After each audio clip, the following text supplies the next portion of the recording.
10 नंबरच्या कुस्तीला प्रणव बुद्ध्याचा आणि कुणाल माने बीज प्रणवाचे रूप ओंकाराचे असा नाम गणेशाचे 64 विद्या आणि कलेचा आराध्य दैवत आणि परत आडव्या हातावर लावला. आडव्या हातावर विजय म्हणतात बरं का याला. पण खाल्ला आटोकाट प्रयत्न करतोय. टाळ्या करा खाल्ल्यासाठी टाळ्या करा. कसा बचाव करतोय बघा तो.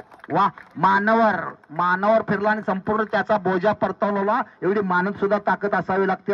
डाव करण्यापेक्षा डावाला डिफेन्स म्हणतात त्याला. डिफेन्स त्यानं केला पण त्याला जोरदार प्रतिकार केला. हा 10 नंबरचा कुणाल माने आणि प्रणव देसाई अशा कुस्तीला सुरुवात झाली. परत ताबा गेलाय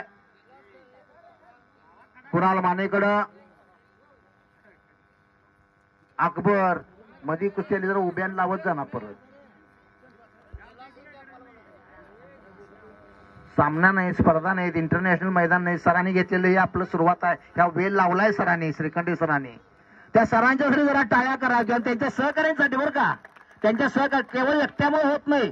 स्वराज्य स्थापलं पण मावळ्यांची बी सुद्धा तेवढी ताकद होती. छत्रपती शिवाजी महाराज महाराष्ट्राचा आराध्य दैवत. वयाच्या 13व्या वर्षी रोहिणीश्वरी शपथ घेतली आणि 16व्या वर्षी स्वराज्याचं तोरण बांधलं. त्यामध्ये छत्रपती शिवाजी महाराजांच्यावर प्रत्येक मावळ्यांचं योगदान फार मोठं होतं आणि प्रत्येक मावळा लाल मातीत रंगलेला होता. मग येसाजी कंक असतील, बाजी पासलकर असतील, संभाजी कावजी कोंढाळकर असतील, अनंत खर्चिले असतील, प्रत्येक मावळा लाल मातीत रंगलेला होता. बाल शिवाजीने शिवनेरी मारलेल्या ओला हाकेला ओढून दराखड्यातून आलेला मावळा पैलवान होता. पैलवानांचं योगदान आहे हे लक्षात घ्या. स्वराज्याच्या अजून पैलवान इकडे बघ. पंच तू आहेस ना, खेळायलाच ना, खेळायचं. पंच नेमल्याचे तर निर्णय द्यायला.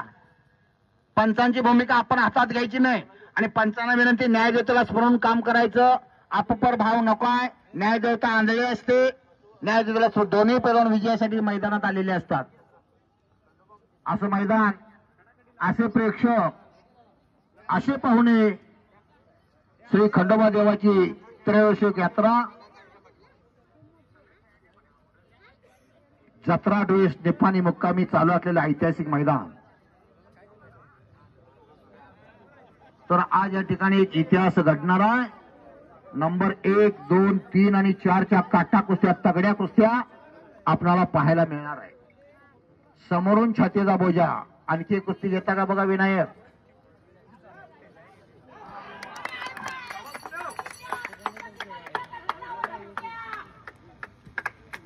बी पांगीच्या सचिन